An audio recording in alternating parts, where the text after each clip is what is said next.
अमावस्याची रात्र फिरता फिरता मी आलो मणिकर्णिके घाट. अघोरी बाबांच्या सगळ्या दादीचा नादी कधीच लागायचं नसतं.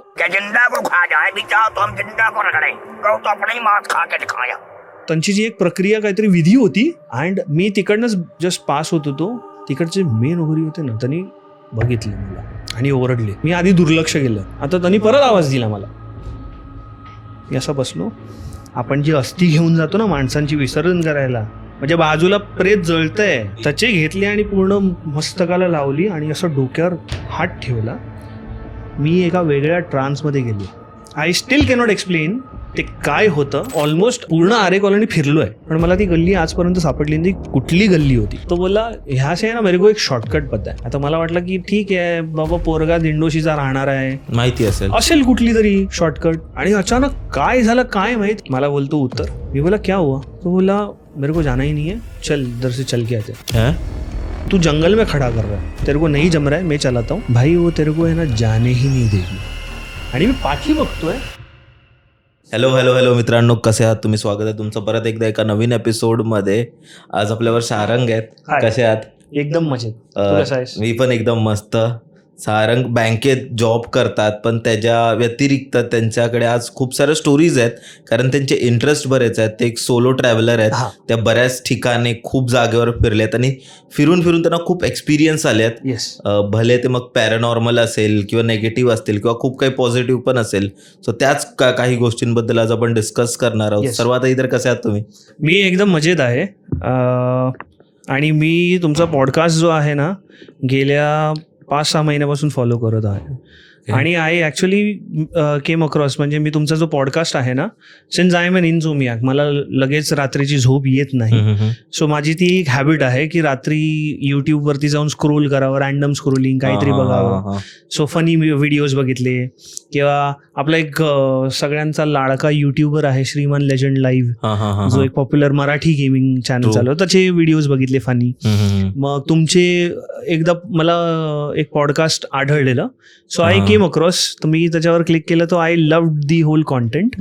आणि त्याच्यामध्ये खूप सारे डिस्कशन्स पण झालेल्या आणि कुठेतरी तो मी रिलेट केलेला. And that is why I have started religiously following. म्हणजे मला ते आवडतं. So yes, so I love following A content. आणि तुम्ही तुमच्या जे सोलो ट्रॅव्हलिंग आहे त्याच्याबद्दल सांगा की तुम्ही कुठे कुठे फिरलायत. आणि so in terms of solo travelling ना, मी खूप वेगवेगळ्या ठिकाणी फिरलो आहे. म्हणजे असे जागा जे आहेत ना, जिकडे लोक युजली त्यावेळी नाही जायचे. त्या हम्पी लोकेशनला कधी गेलेलो 2014 साली. Wien it was not cool भाई. तिकडे लोक जायला घाबरायची, बिकॉज तिकडे एनर्जीज आहेत. सन टेम्पल कोणार्क, ते कधीच असं टुरिस्ट स्पॉट नव्हता. कारण का तिकडे मी तो टुरिस्ट स्पॉट किंवा देऊळ नाही म्हणणार. It is a science experiment. जे ते देऊळ आहे ना, it is a science theology. Plus मी साऊथला खूप गेलेलो आहे. मी नॉर्थला गेलेलो आहे. नॉर्थ ईस्ट एक्सप्लोअर केलेलं आहे. आता तर नॉर्थ ईस्टचे पण खूप स्टोरीज आहेत, खूप जबरदस्त स्टोरीज. मग दिल्ली आहे. आपलं राजस्थान झालं. राजस्थानला तर जो सगळ्यात इंडियाज फेमस आणि मोस्ट हॉन्टेड जागा आहे ना, तिकडे माझा स्वतःचा खुद्दाचा एक्सपिरियन्स आहे. आम्ही तेव्हा मी सोलो ट्रॅव्हल नाही गेलेलं, तेव्हा ऍक्च्युली आमचा ग्रुप गेलेला. आणि मी लोकांना म्हणजे आगा पण केलेलं, मी वॉर्न केलेलं की इकडे थांबायचं नाही. बिकॉज कसं आहे ना, लहानपणापासून मी असा नाही की एकदम सुपर नॅचरल बफ किंवा फॅन होतो. मला आहे ना सुपर हिरो मूवीज खूप आवडायचे. बट सुपर नॅचरलकडे मी कधी वळलो जेव्हा मी माझ्या आजोबांकडनं, मी माझ्या वडिलांकडनं त्यांचे पॅरानॉर्मल एक्सपिरियन्सेस ऐकले. आणि प्लस मला सोलो ट्रॅव्हलिंगमध्ये पण जेव्हा एक्सपिरियन्सेस झाले, तेव्हा मी समजलो. बट लेमन टर्म्समध्ये जे कॉमन लोक भूत पिशाच किंवा हे सगळे म्हणतात ना, मी ते भूत नाही म्हणून त्यांना आहे ना एक एनर्जी म्हणून परसिव्ह करतो. ती एक एंटिटी असते. आता तुम्ही त्या एंटिटीला कुठल्या क्षणी कुठल्या स्टेट ऑफ माइंडमध्ये भेटता ना, आणि ती तुमच्याशी कसं रिस्पॉन्स देते, त्या बेसिसवरती तुमच्यासाठी एक तर देव माणूस होऊ शकतं किंवा ती एक भूत असू शकते. ट्रू. सो माझे जे एक्सपिरियन्सेस आहेत ना, त्याच्यामध्ये मला असा कधी कष्ट नाही झाला. But I learned through those experiences. आणि ह्या सगळ्या एक्सपिरियन्सेसमुळे I change a lot as a person. खूप ड्रास्टिक चेंजेस झाले. आणि I am very much sure की ज्या ज्या लोकांनी हे असे एक्सपिरियन्सेस केले असतील, वेदर गुड ऑर बॅड, त्यांच्यामध्ये कुठे ना कुठेतरी पॉझिटिव्ह किंवा काहीतरी चेंज झाला असणार. ट्रू. आणि I would also go on to say this की not everybody is made for this experience. म्हणजे सगळ्यांनाच हे एक्सपिरियन्स नाही होत. ट्रू. आणि प्लस तुम्हाला जर झाला ना तर तुम्हाला कळत सुद्धा नाही. तेच होतं ना, जेव्हा आपण कोणते व्हिडिओ टाकतो किंवा काय टाकतो, हां, लोक हां. बोलतात अरे माझ्या बरोबर तर नाही झालंय, पण इट्स फाईन, तुझ्या बरोबर नाही. आता तू फॉर एक्झाम्पल जापान बघितलंय का, तर तू बघितलंय ना ती गोष्ट नाही असं आहे का. म्हणजे मोस्ट ऑफ टाइम मला असं वाटतं चला कोणाचा एक अनुभवही असू शकतो किंवा कोणाचा भासी असू शकतो, पण खूप लोकांबरोबर त्या गोष्टी झाल्यात आणि मग ते लोक ती गोष्ट एक्सप्लेन करतायत बरोबर की कशी झाली आहे. सो आता सगळ्यात कॉमन नोशन काय माहितीये, लोकांना पॅरानॉर्मल किंवा सुपरनॅचरल एक्सपिरियन्सेस रात्री होतात, कारण का दिवसा तर भूत नसतात, राईट.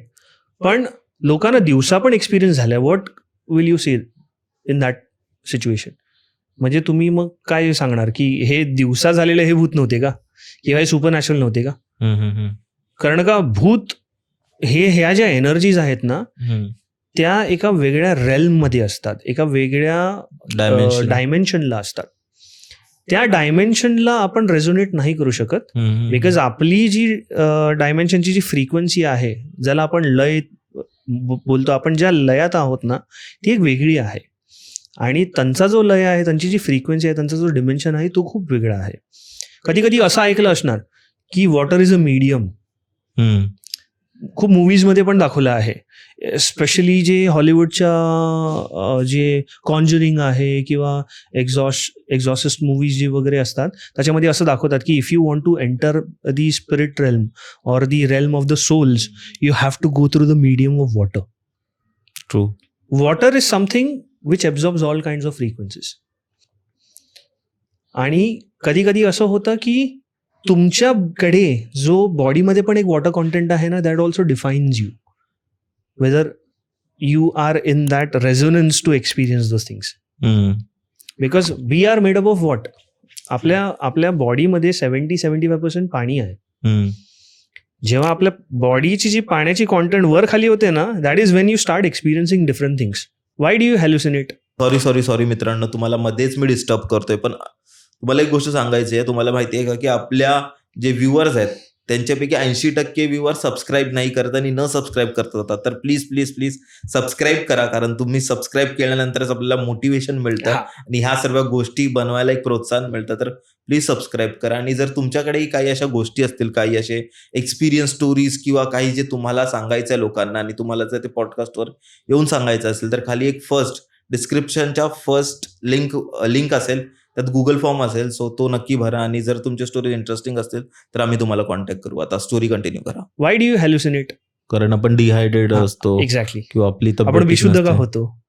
आपण सबकॉन्शियस स्टेटमध्ये का जातो? बिकॉज आपला जो वॉटरचा बॉडी कॉन्टेंट असतो ना, तो कुठेतरी वर खाली होतो. सो त्यामुळे जे एक्सपिरियन्सेस होतात ना, you for some point of time, कुठेतरी एका किंचितच्या क्षणासाठी, तो क्षण आपल्यासाठी भले या स्थितीमध्ये किंचितचा असो, पण त्या दुसऱ्या रेल्ममध्ये तो टाइम एक्सपांड पण होतो. कधी कधी आपल्याला असं पण झालं असणार की मी एका ठिकाणी ना 5 मिनिटं बसलोय, एकदम मनसोक्त झाडाखाली आरामदेय 5 मिनिटं बसलोय, पण मला असं वाटतं की मी 3 तास बसून गेलो इकडे. मला तो आराम 3 तासाचा भेटतो. हे काय आहे? हे आपले एक्सपिरियन्सेस आहेत. म्हणून एक थिअरी पण आहे, टाइम डायलेशन. बरं, काय जे इंटरस्टेलर मध्ये वगैरे पण दाखवलेलं आहे की टाइम इज अ डिमेन्शन. आपण टाइमला काय परसिव्ह करतो? आपण टाइमला फक्त एक पॅरामीटर, एक मेजरमेंट म्हणून हे करतो, ओळखतो. पण टाइम जो आहे ना, तो एक वेगळा डिमेन्शन आहे. तो चेंज होतो प्रत्येक. एक्झॅक्टली. सो प्रत्येक ग्रहावरती टाइम वेगळा आहे. प्रत्येक डिमेन्शन, जो टाइमचा डिमेन्शन जो आहे ना, तो कसा आहे माहितीये? The time that you perceive, जे आपण वेळ, जो काळ परसिव्ह करतो ना, त्याच्या परिभाषा वेगवेगळ्या ठिकाणी वेगवेगळ्या प्रकारे आहेत. ते आपल्या ग्रंथांमध्ये काळाचं एक वेगळं स्वरूप दिलेलं आहे. जे मल्टी डिमेन्शनल कॉन्सेप्ट आपण म्हणतो ना, मल्टीवर्सल, मल्टी डिमेन्शनल, हे काय आहे? This are all time bound concept. आणि सायन्स ह्याच्यामध्ये अजूनही संशोध करतो आहे. They are still trying to figure out की what exactly it is. But time dilation हा कॉन्सेप्ट आहे ना, जरा समजायचं त्याला प्रॉपरली, त्यांनी एकदा तरी इंटरस्टेलर बघावा. जे त्या वेगवेगळ्या प्लॅनेट्सला व्हिजिट करतात आणि त्याच्यामध्ये जो तो टाइम डायलेशनचा जो एक्सप्लेनेशन दिला आहे ना, तो एकदम सुंदर आणि इझिली समजतो माणसाला. अप्रतिम प्रकारे दिलेला आहे. पण तुम्हाला असं सर्वात आधी एक्सपिरियन्स कधी झाला आणि तो तुमच्या एकदम माइंड मध्ये स्टक राहिला की भाई काहीतरी आहे इथे आणि हे फक्त वाचण्यापर्यंत किंवा ऐकण्यापर्यंत मर्यादित नाहीये, हे खरोखर पण असे काही गोष्टी आहेत, ते तुम्हाला कधी वाटलं? सो माझा अजूनपर्यंतचा सगळ्यात भयंकर जो एक्सपिरियन्स आहे ना, जो मी आयुष्यात कधी विसरणार नाही, तो मला आरे कॉलनीला भेटलेला. ओके. बिकॉज अजूनही मी त्या रूटमधनं जातो. म्हणजे माझ्या कामामुळे मला कधी जर लेट झाला आणि मी मोस्टली जर माझी बस मिस झाली किंवा आज माझा मूड नाही आहे बसनी किंवा लोकल ट्रान्सपोर्टने ट्रॅव्हल करायचा, मी अजूनही रिक्षामधनं ट्रॅव्हल करतो, उबरच्या. आणि खूप वेळा उबरवाले मला ते आरे कॉलनीमधनंच घेऊन येतात. आता ही जी स्टोरी आहे ना, आता खूप लोक बोलतील की आम्ही आरे कॉलनीमध्ये राहतो पण आम्हाला कधी एक्सपिरियन्स नाही झाला. पण हा जो एक्सपिरियन्स आहे ना, तो आम्ही दोन लोकांनी केलेला. मी आणि माझा एक मित्र, त्याचं नाव डॉमिनिक आहे, म्हणजे रादर होतं, he is no more unfortunately. But हा जो आमचा एक्सपिरियन्स होता ना, हा वे बॅक इन 2013चा आहे, 2013. त्या काळी आरे कॉलनीमध्ये जायलाच बंदी होती रात्रीची. ओके. त्यावेळी बंद होतं, म्हणजे म्हणजे जायला द्यायचेच नाही, असं होतं का? बांबू वगैरे घालून ठेवायचे, ते बॅरिकेड्स वगैरे लावायचे. आता Aarey colony is made open for everyone, म्हणजे तुम्ही तिकडे 1:30 वाजता पण गाडी घेऊन जाऊ शकता. हो. तो काळ खूप डिफरंट होता. आता त्याला पण ऑलमोस्ट 11 वर्ष झाली आहेत. 11 वर्षामध्ये खूप साऱ्या गोष्टी पण चेंजेस बदलल्यात. आणि त्यावेळी ना रिक्षावाले वगैरे कोणच नाही जायचे आरे कॉलनीमधनं. फक्त जी स्थायी लोक होती ना, ती काहीतरी शेवटची ती BST बस जी तिकडनं जायची आणि जी फिल्टरपाडा पवईमधनं निघायची, ती तेवढीच. किंवा स्थायी लोकांचे जर तिकडचे राहणाऱ्यांची पर्सनल वैयक्तिक 2 व्हीलर 4 व्हीलर ते ओळखीचे होते. ते म्हणजे जे वॉचमॅन वगैरे असायचे का? वॉचमॅन असं नाही बोलणार, आपले पोलीसवालेच असायचे. म्हणजे जे कॉन्स्टेबल्स वगैरे असतात ना, ते त्यांना तिकडे त्या बीट चौक्या बनवून दिलेल्या. त्या चौक्या अजूनही आहेत, पण आता तिकडे कोण नाही बसत. बरं. तर तेव्हा ते बॅरिकेडिंग वगैरे व्हायची. तर आरे कॉलनीला एंट्री आणि एक्झिटसाठी ना खूप वेगवेगळे पॉइंट्स आहेत. तो ही जी स्टोरी आहे ना, actually I was not destined to experience this, कारण का माझा आणि त्या पार्टीचा काही संबंधच नव्हता. बरं. ती पार्टी होती रिनायझन्स हॉटेलला. माझ्या मित्र जो होता ना, तो काम करायचा कॉल सेंटर्समध्ये. आणि आपण बाबा फुकट, आपण उपट सुंब, जिकडे बोलवलं आपल्याला आपण जायचं उठून, चला बाबा. आणि रात के राजे ना आम्ही, आम्हाला का रात्रीच्या झोपा येत नाही तशा पण. सो तो मित्र मला बोलला ना, म्हणे की चल यार मेरे ऑफिस का पार्टी है, तो तू आएगा क्या, मेरे बॉसने भी बोला है. पण त्याचा बॉस पण माझा मित्र होता. तर मग त्याच्या बॉसनी पण मला इन्व्हाइट केलेलं की हमारा रिवॉर्ड्स अँड रेकग्निशन, RNR त्याला म्हणतात अजूनही. तर त्याची पार्टी होती. ती पार्टीमध्ये जबरदस्त लोकांनी अल्कोहोल कन्झ्युम केला, चिक्कार धमाल गेली त्याच्यामध्ये. आता डॉमिनिक हा फिटनेस फ्रीक, म्हणजे जिम विमला जाणारा आणि बॉडी वगैरे जबरदस्त. त्यांनी एक नवीन बाईक घेतलेली, पल्सर 220. त्यावेळी क्रेज पण भरपूर, जबरदस्त क्रेज होता. आणि ब्रँड न्यू बाईक. कारण का मला माहिती आहे ती बाईक 2 दिवसाआधी आलेली आहे. आणि आता नवीन नवीन बाईक आहेत, आपल्या मुलांचा कसा छंद असतो की भाई नया बाईक है, पेट्रोल टँक तो फुल रहना ही चाहिए. आणि पेट्रोल टँक वगैरे फुल. आता त्यांनी फक्त 2 पाईन बिअर पियाला, मी पण थोडंफार हार्ड ड्रिंक्स घेतलेले. आणि आमची मग निघायची वेळ झाली. आता निघायची वेळ तर काय, 12:30ला आम्ही त्या प्रॉपर्टीमधनं बाहेर निघालो, हॉटेलमधनं. आता आम्हाला 2 विकल्प होते. एक तर तुम्ही JVLR मधनं जा, जिकडे त्यावेळी JVLRच्या त्या पॉइंट्सला कमीत कमी 4 ते 5 ठिकाणी तुमच्या नाकाबंदी असायची. ऑर एल्स तुमच्याकडे एकच विकल्प आहे, आरे कॉलनी. आता हा दिंडोशीला राहायचा. सो ह्याच्यासाठी तर तो इझिएस्ट ऑप्शन होता. तर मला माहिती होतं की चला दिंडोशी आहे, आणि सिन्स आय वॉज स्टील, मी एवढा पण ड्रंक नाही झालेलो, नाहीतर तो एवढा ड्रंक होता ना, आम्ही चांगल्या प्रकारे शुद्धीत होतो. पण अनफॉर्च्युनेटली कसं असतं माहितीये, नाकाबंदीमध्ये तुम्ही पोलीसवाल्यांची उज्जत नाही घालू शकत. आणि रात्रीचं तर त्या लिमिट परमिसेबिलिटी वगैरे जी गोष्ट असते ना, ती कोर्टात तुम्हाला सिद्ध करा. पण त्यावेळी तुम्ही पकडला गेलात तर पकडला गेलात, म्हणजे तो तुमचा काळ वेळ तो फुकटच जाणार. तर आम्ही आलो खाली. तर मी डॉमिनिकला विचारलं, डॉमिनिक भाई अभी क्या करने का, किधर से जाएंगे? एक तो देख, तू भी 2 पाइन बियर पिया है, तेरे मुंह से तो बदबू आएगा ही आएगा, और मैंने भी 8 ड्रिंक्स पिया है, तो फालतू में फिर उलझ जाएंगे यार. एक नाकाबंदी ठीक है, 2 ठीक है, इधर 4 अलग अलग लेवल्स पे, अलग अलग जगहों पे हम कैसे पुलिस को ये करेंगे. तर मग मी त्याला बोललो की एक काम करते, आरे कॉलोनी से निकलते. आणि माझ्यात शहाणपणा, मला तो बोलतो पण आहे कि भाई आरे कॉलोनी में वो बाम्बू वगैरह डाल के रखते, बैरिकेडिंग वगैरह रहती है, अपने को जाने नहीं मिलेगा. मैं बोला तू टेंशन मत ले, तू वो मैं देख लूंगा क्या करने का. तो बोला कि नहीं, मैं नहीं जाने वाला आरे से. बोला ठीक है, एक काम कर, फिर तेरा बाईक इधर रख दे, हॉटेलच्या पार्किंगमध्ये मी सांगितलं त्याला, गाडी ठेव, ऑटो से आपण ऑटोने जाऊ, मग काय प्रश्नच नाही. तो बोला नाही. आता ते एक ऑब्सेशन असतं ना मुलांचं, नवीन बाईक आहे, काय स्क्रॅच वॅच मारली हॉटेलमध्ये, असं तसं हे ते. बोला कुछ नहीं होगा रे, तू कल तो वैसे भी तू दिंडोशी में रहता है, तो आजा किसी दोस्त को लेके और बाइक लेके जाना. तो बोला नहीं, मैं तो बाइक छोडूंगा नहीं. मग मला एक आहे ना सवय खूप आधी घाणेरडी होती, मी लोकांना ना भीती घालायचो कि देख तू अगर ऐसा नहीं करेगा, JVLR से लेके जाएगा ना, फिर तो वैसी तो तेरी बाइक जमा होने ही वाली है ड्रंक ड्राइविंग में. तो तेरे पास अभी 2 ही ऑप्शन है, या तो तू गाड़ी पार्किंग में खड़ी कर, या तो हम आरे कॉलोनी से जाते. मग खूप बॅक अँड फोर्थ, आम्ही खूप बाचाबाची झाली आमच्या, हे ते. मग शेवटी तो रेडी झाला.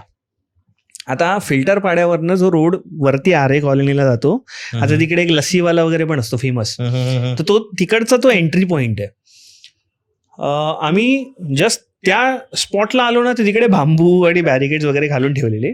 तिकडे आय थिंक कॉन्स्टेबल्स होते, ते साईडला झोपले होते, आणि ते एकदम गाढ झोपलेत.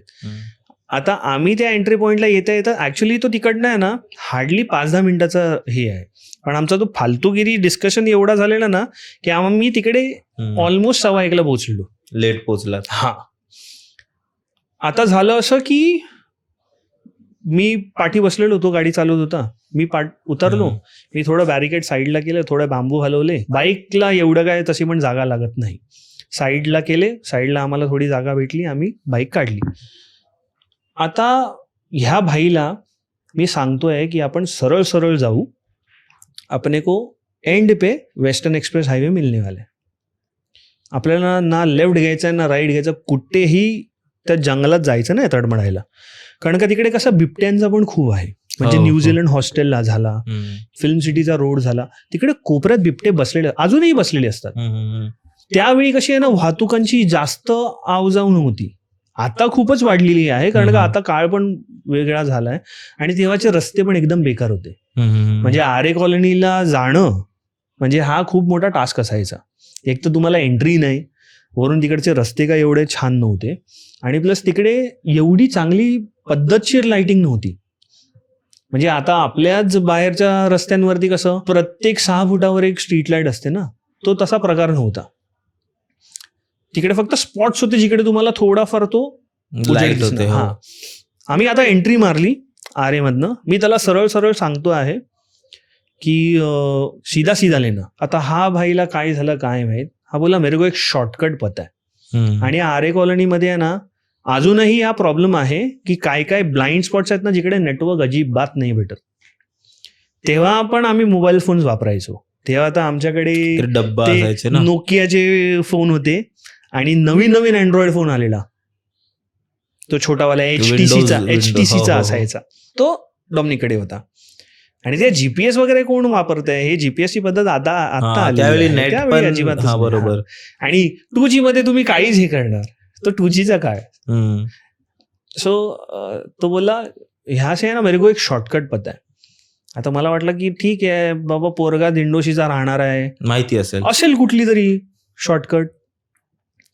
आता मला आजपर्यंत मी एवढ्या वेळा आरे कॉलनीमध्ये ट्रॅव्हल केलेलं आहे, आय स्टील ट्रॅव्हल, तरी ती कुठल्या गल्लीतनं घातली मला आजपर्यंत नाही सापडली ती. इनफॅक्ट मी ऑलमोस्ट पूर्ण आरे कॉलनी फिरलोय, इंडिव्हिज्युअली पण, मित्रांबरोबर पण आणि ट्रॅव्हलिंग करताना सुद्धा, पण मला ती गल्ली आजपर्यंत सापडली नाही. ती कुठली गल्ली होती. ह्या भाईनी तो राईड घेतला, गेला सरळ आतमध्ये, आणि अचानक काय झालं काय माहिती, त्याला एकदम घाम फुटला आणि त्यांनी बाईक थांबवली. मला बोलतो उतर. मी बोला क्या हुआ, गाड़ी वाड़ी को कुछ हुआ क्या, कुछ खराब वराब हुआ. तो बोला मेरे को जाना ही नहीं है, चल इधर से चल के आते. बोला वेड़ा आलाय क्या तू पागल वगल हो गया क्या हुआ क्या बता ना. आणि घाम फुटला लिटरली त्याला, त्याचं अंग गारटलंय. तेव्हा कसं थोडं आपण पण थोड्या टर्कीमध्ये असतो ना, आपल्याला लगेच रिअलाइज नाही होत. तो बोला क्या हुआ तेरे को डोमिनिक, तू साला मेरे को बोला कि मैं गाड़ी उधर खड़ा नहीं करेगा होटल में, अभी रास्ते पे छोड़ मैं बोला तेरे को रिक्शा से जाते, अभी तू बीच रास्ते में जहाँ अपने को कुछ दिख भी नहीं रहा है वहां पे तू बोल रहा है कि गाड़ी मैं इधर ही छोड़ रहा हूँ. अरे तेरा नया गाड़ी, तू पागल वागल हो गया है, और तू जंगल में खड़ा कर रहा है, और चल के जाएंगे मतलब कोई लेपड़ वेपड़ आके उठा के लेके अपने को, या कुछ हार्म वाम हो गया अपने को तो क्या करेंगे, तू गाड़ी चला ना. तो बोलता मेरे को चलाना ही नहीं है. आणि तो ख्रिश्चन, पण तो रोजरी वोजरी नाही घालायचा ना. तो ते मोस्टली ते क्रॉस पेंडंट्स वगैरे जे ख्रिश्चन्स घालतात त्याचं काहीच नाही. फक्त संडेला मुलींना बघायला चर्च जाणारा माणूस, मानायचं नाही जास्त. हा, त्याची ती श्रद्धा नव्हती. मला थोडं वियर्ड वाटलं की असं काय. मग मी त्याला सांगितलं, समजवलं, चल तेरे को नहीं जम रहा है, मैं चलाता हूँ, तू चलाएगा ही नहीं, तू गाड़ी पे जाएगा ही नहीं. बोला क्यों, ऐसा क्या कर रहा है. तो बोलता है गाड़ी के पीछे कोई बैठा है रे. लाइट होती भी, बोला तू पागल हो गया है, 2 बियर में तेरे को इतना चढ़ गया कि तेरे को और कोई दिखा है. हम लोग क्या वो लंबा बाइक लेके नहीं घूम रहे, या वो टमटम नहीं लेके घूम रहे कि 10 लोगों को बिठा के हम लोग जा रहे हैं. सिर्फ 2 ही लोग हैं, तू और मैं, कोई तो है. आणि त्यांनी चावी लिटरली तशीच लावली आहे गाडीला. आणि तो आम्ही कॉर्नरला कोपऱ्यात तिकडे उभे राहून आमचा वार्तालाप चालू आहे. म्हणजे तू जिकडे बसलाय ना त्याच्या पण थोडा पाठी गाडी असणार, आणि मी इकडे, आम्ही दोघांचा संवाद इकडे आहे. आणि तो कॉन्स्टंटली तिकडे असा बघतोय, आणि he is shying away to look in the direction of the bike, म्हणजे तिकडे बघतच नाही बाईककडे. मी बोलला देख डोमिनिक, बहुत लेट हो गया है, मैं बहुत थक गया हूँ, मेरे में अभी उतना पेशेंस है. आणि तेव्हा मी खूप शॉर्ट टेम्पर्ड असेल. बोला तू एक काम कर, तू इधर ही रहे, गाड़ी की चाबी लगी है, मैं गाड़ी लेके जाता हूँ, तू तेरा देख ले पर्सनल लेवल पे, मैं तेरे को जाने ही नहीं दूंगा. एवढं. मग मला कुठेतरी तो थोडा सेटबॅक सारखं वाटलं की हा असा का हे आहे, थोडा वेगळा वागतोय. मग मी त्याला सांगितलं, देख तू कुछ भी रहेगा ना डर मत, तू सिर्फ है ना जीसस क्राइस्ट पे फेथ रख, हम लोग निकल जाएंगे यहाँ पे, चल तू बैठ मेरे साथ. मग तू चालवली गाडी. मग मी त्याला ओढला अक्षरशः. मी बसलो बाईकवरती आणि त्याला पाठी बसवलं माझ्या. तो बसायला रेडीच नव्हता. मी त्याला विनवण्या केल्या, त्याला सांगितलं रे गो मम्मी कसं मिसं बसवलं, त्याला ऑन केली गाडी. आता मला तिकडे ना फ्यूल गेज वगैरे सगळं दिसतंय, पूर्ण टाकी त्याची भरलेली आहे, आणि नवीन कोरी ब्रँड न्यू गाडी. चालू करतोय ना, इंजिन ऑन होतोय, बंद पडतोय, असं 4 ते 5 वेळा झालं. मग तेव्हा मी रोजरी घालायचो, तरी आहे ना मला काय सांगितलं की तू मेरे को तेरा रोजरी दे दे. मला ठीक आहे बेटा, ले तू. मी त्याला काढून दिली, तर तो असा हातात मुठ्ठी पकडून बसला. मला मिल गया तेरे को तेरा रोजरी, चल अब निकलते. आणि गाडी ऑन केली, ती ऑन झाली. थोडा रेव देतोय मी, म्हणजे आपण जस्ट एक ड्राय रेव देतो ना की गाडी थोडी गरम व्हायला, तर मी रेव देतोय. कारण का न्यूट्रल वरती होती गाडी, मी रेव्ह देतोय, हा म्हणजे इंजिन आता प्रॉपर आहे, म्हणजे काही इश्यू नाही. आता चालू. डाऊन गेला मी, फर्स्ट गिअर, रेव्ह दिला, गाडी पुढेच नाही. बापरे. आणि हा असा माझ्या कानापासून, मैं तेरे को बोला था ना चल के जाते हैं, गाडी आगे नहीं जाएगी. आणि माझी सटकली. मी बोला भाई मेरे मुंह से अब गाली निकलेगी, तू शांत बैठ, हे क्या फालतूगिरी हो रही है. आणि तोपर्यंत तो काहीच बोलत नव्हता. मी बोललो, परत न्यूट्रल घेतला, मी 1 डाऊन गेला, 2 ला घेतला आणि रेव्ह देतोय. अक्षरशः तिकडे आजूबाजूला आमच्या गाडीचा तो रेटण्याचा आवाज येतोय, बाकी काहीच नाही. पिन ड्रॉप सायलेन्स आहे. ना तिकडे कुठली गाडी दुसरी ना कोण, फक्त आम्ही दोघं त्या गाडी आणि गाडीचा आवाज. रेव्ह देतोय, पूर्ण गाडी हलतच नाही जागेवरनं. बापरे. आता मला सेटबॅक का लागला, हा कानामध्ये येऊन बोलला, भाई वो तेरे को है ना जाने ही नहीं देगी. मी म्हणजे शिवी दिली. कोण जाने देगा. आणि मी पाठी बघतोय, कोणच नाही. मला देख, तू है ना सी बनाने के धंधे मत कर, तेरा गाड़ी का कुछ तो लफड़ा हुआ है और तूने ही पनवती लगाया तेरी गाड़ी को, अभी तेरी गाड़ी लगानी पड़ेगी. परत आला, भाई गाड़ी में इशू नहीं है, उसने गाड़ी को पीछे से पकड़ के रखा है और वो जाने नहीं देगी. आणि मी मिरर्स असे होते ना, मी मिरर थोडे वरती केले. मी तेव्हा बघितला मिररमध्ये मला काहीच नाही दिसलंय. मी परत आहे ना गाडी बंद करून चालू केली, परत रेव्ह दिला, 1 डाऊन करून 2 डाऊन केला आणि मी बघितलं आणि मला फक्त पाठी एक आहे ना एक सिलआउट दिसलं, एक शॅडो दिसली. म्हणजे मी असा बसलोय, या साईडला डॉमिनिक, त्याच्या या साईडला एक एंटिटी आहे ज्याची अशी केस वेस असे, आणि I am just seeing a demonic smile and nothing else. आणि मी बघून मी बोला क्या ये, आणि मी जस्ट हे केलं ना, तर जोरात किंचाळण्याचा आवाज आला. ती ऑलमोस्ट गाडी अशी उठून विली होऊन स्टॅम्प झाली आणि आम्ही सुसाट निघालो तिकडनं. मी ना आव बघितला ना ताव, आणि मला नाही माहित, मला रस्ता माहीतच नाही. हा भाई नुसता कापतोय आणि एवढा कापतोय की गाडीचा माझा तोल जातोय अक्षरशः. तरी कसा बसा आम्ही त्या जागेमधनं बाहेर निघालो. आम्हाला जिकडनं ज्या रोडनी जायचं होतं त्या रोडवरती पोहोचलो. मी त्याला घरी सोडलं आणि ही पार्टी होती सॅटर्डेला. संडेला चर्चला जायचं असतं. मी मला एवढा टेन्शन की मी काय बघितलंय बाई, म्हणजे हे झालं काय. मी फक्त माझ्या वडिलांकडनं आणि माझ्या आजोबांकडनं स्टोरीज ऐकल्या. हा माझा सगळ्यात पहिला एक्सपिरियन्स होता लाईफचा. आणि प्रॉपर स्माइल पाहिली तिथे. Yes, it is a very demonic smile. आणि एक सिलॉट टाईप असं सावली कोणाची असते ना तशी शॅडो, म्हणजे ती एक आउटलाईन असते ना, ती आउटलाईन आणि ती स्माइल मी आजपर्यंत नाही विसरणार. आजपर्यंत मी विसरू नाही शकत.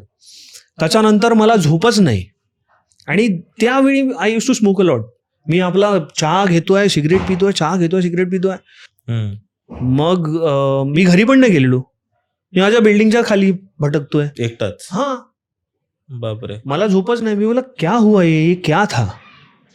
मग त्याची बाईक मी घेऊन आलेलो त्याला सोडून. मी मग त्याला बाईक द्यायला गेलो दुसऱ्या दिवशी दुपारी, आणि त्याची आई भेटली. तर मी आंटीला हॅलो वगैरे केलं. आंटी भडकल्या, तुम लोग कल रात को इतना लेट क्यों हुआ. बोला कुछ नहीं आंटी, वो थोड़ा पार्टी लेट हो गया था, ऐसा वैसा ही हो. तर त्या आंटीनी खूप प्रॉड केला, विचारायला लागले की काय झालं. मग मी आंटीला विचारलं क्या हुआ, डॉमिनिक किधर है. अरे उसको इतना बुखार आया है, वो हिल ही नहीं रहा है, उसका बुखार उतर ही नहीं रहा है, उसको डॉक्टर के पास लेके, डॉक्टर भी बोल रही है वायरल कुछ नहीं है. आता मला कुठल्याही लपवाछपवीची गोष्ट अजिबात आवडत नाही. तर मी आंटीला सांगितलं की आंटी ऐसा ऐसा है कि हम लोग आर्य कॉलोनी से कल आए थे शॉर्टकट मार के, तो जर हम लोग के साथ ऐसा ऐसा हुआ था. मग त्याला चर्चमध्ये त्याची आई घेऊन गेली. मग ते फादर जे असतात चर्चचे, ते मालवणी चर्चला जायचे. तर तिकडच्या मग फादरनं ती स्टोरी वगैरे सांगितली. त्या फादरनी काहीतरी होली वॉटर वगैरे हे करून त्याच्यावरती ते त्यांचे प्रेयर्स वगैरे असतात ना, हे त्याच्यानंतर पण त्याला 2-3 दिवस ताप होता. टाइम लागला त्याला तिथून बाहेर निघायला पण. हो. आणि मग आम्ही जेव्हा पण भेटायचो ना, मग ती आमच्यासाठी मस्करीची गोष्ट आली after a certain point of time की भाई चला आर्य कॉलेजशी जातो. I still miss him. But तो जो एक्सपिरियन्स आहे ना, तो मी आयुष्यभर कधीच नाही विसरू शकत. म्हणजे खूप लोकांनी खूप वियर्ड एक्सपिरियन्सेस केले असतील आर्य कॉलनीमध्ये, but I am very much sure की हा एक्सपिरियन्स कधीच कोणी केला नसणार. कारण का हा मी पर्सनल लेवलला केलेला आहे आणि मी अजूनही जातो. I still agree with those people की हा बाबा तुम्हाला दरवेळी आरे कॉलनीला तुम्ही जाल काही मनशेनी किंवा काही मनात ठेवून किंवा ध्यानीमानी ठेवून की बाबा चल आज भूत देखणं ही मेरे को आरे में, तर तुमच्या मनस्थितीमुळे भूत तुम्हाला दिसणार नाही. किंवा तुमचा भास असू शकतो. एक्झॅक्टली. आता ती एंटिटी काय होती ती मला अजूनही माहित नाही. I won't call it a ghost, but I would rather categorise मी त्याला करीन as a negative entity or a negative energy. बरोबर. मी त्याला भूत नाही बोलू शकत, कारण का माझा काही संवाद न झाला त्या व्यक्तीबरोबर किंवा त्या ह्याच्याबरोबर. आय जस्ट सॉ इट. मी फक्त ती गोष्ट बघितली आहे, बाकी माझा काही संपर्क नाही झाला. नाही ना, खूप वेळा तेच असतं ना की जी एंटिटी असते किंवा ती स्पिरिट असते त्यांना फक्त दाखवून द्यायचं असतं. तर जो त्यांच्या फ्रिक्वेन्सीला मॅच होतो किंवा ज्यांना असं वाटतं त्यांनाच फक्त ते दिसतं, तेही असतं मे बी. बरोबर. खूप. आणि जेव्हा त्यांना माहिती पडतं की बाबा आता मी ह्याच्याशी संवाद साधू शकतो किंवा हा मला म्हणजे माझ्या कॉन्टॅक्टमध्ये येऊ शकतो, तर ते फक्त त्यांना असं काय बोलू शकतात, त्यांना फक्त त्यांचं प्रेझेन्स समोरच्याला जाणून द्यायचं असतं. तेच असतं बेसिकली.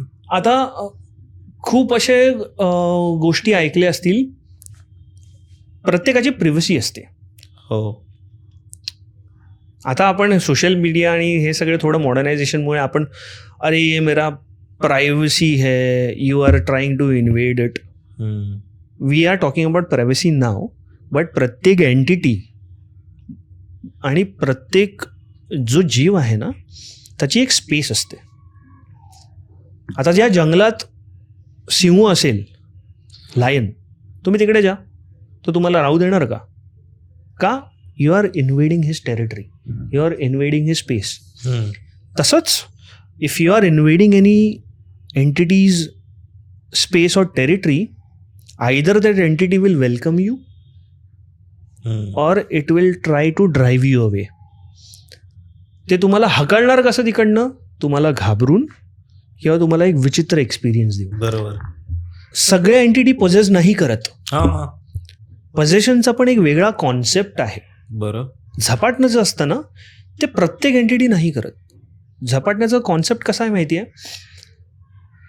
एक नॅचरल डेथ असते आणि एक अननॅचरल डेथ असते. अननॅचरल डेथ म्हणजे कशी?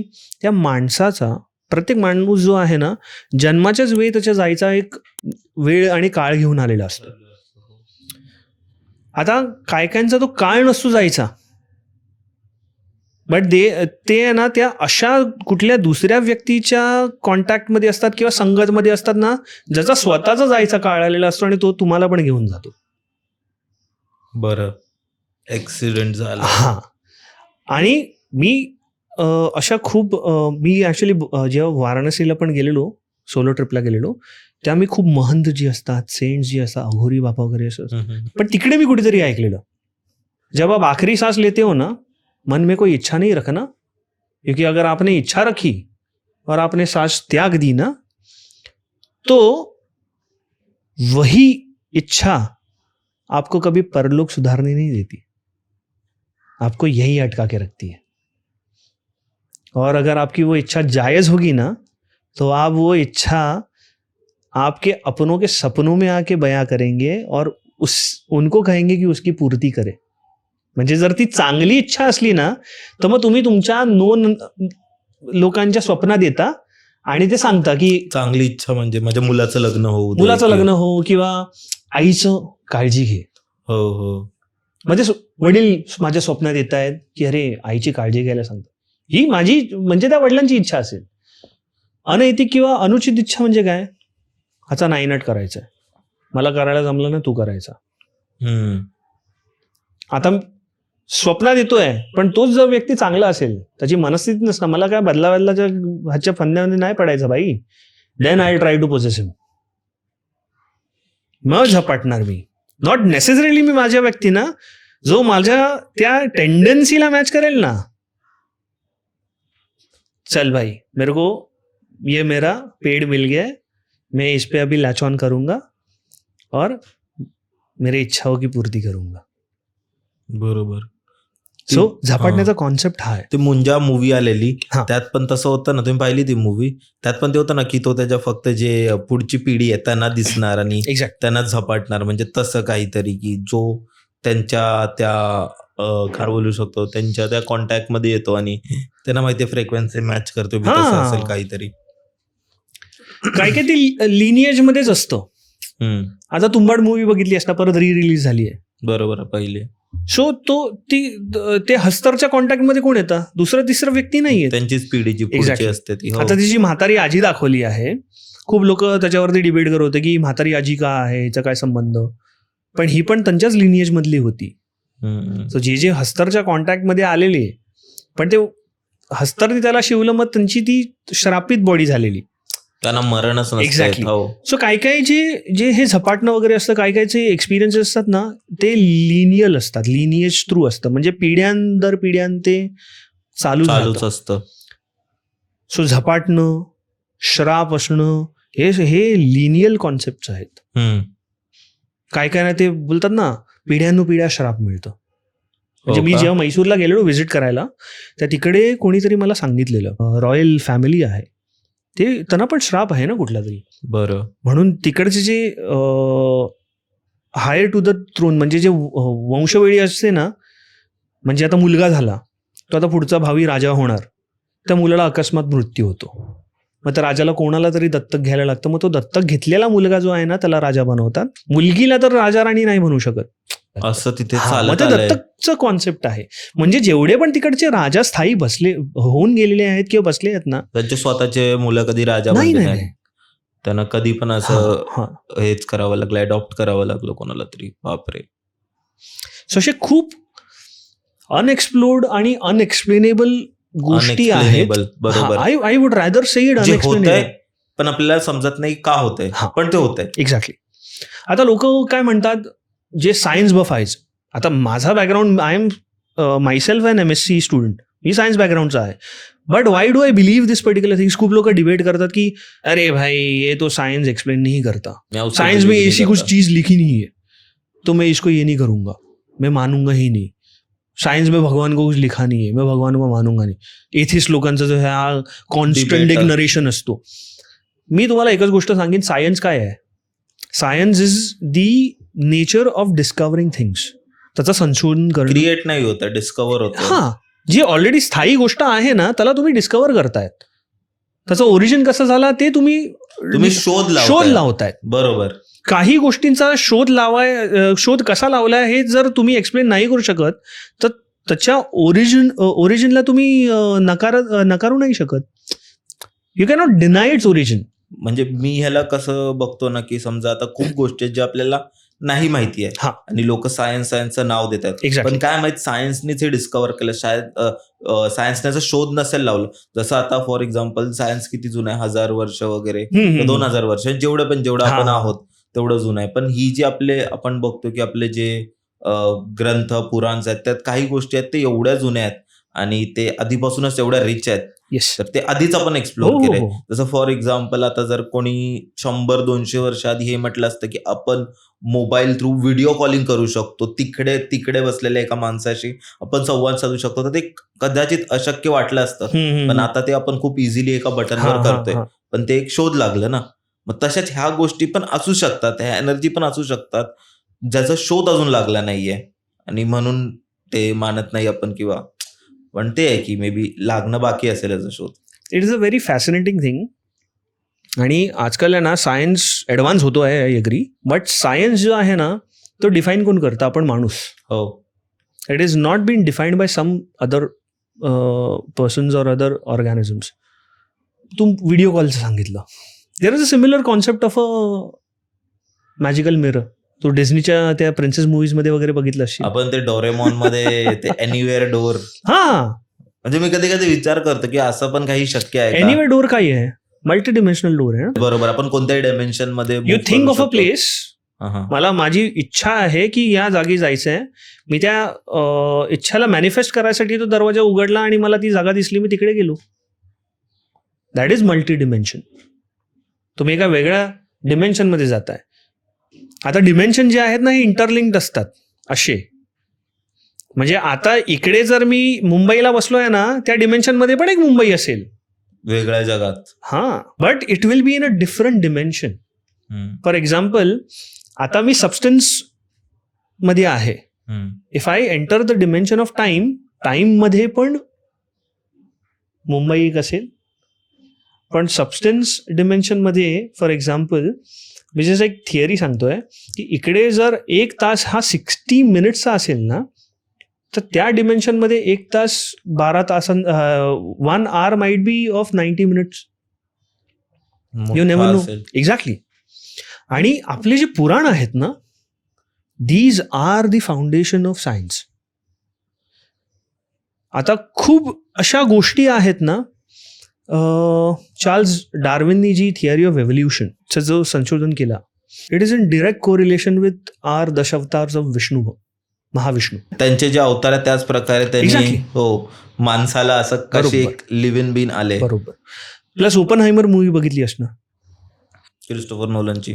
त्याच्यामध्ये जो ओपनहायमर आहे, ज्यांनी तो ॲटॉमिक बॉम्ब बनवला, त्यांनी काय केलेलं, त्यांनी गीतामधनं तो ज्ञान घेतलेलं ॲटॉमिक बॉम्ब बनवायचं.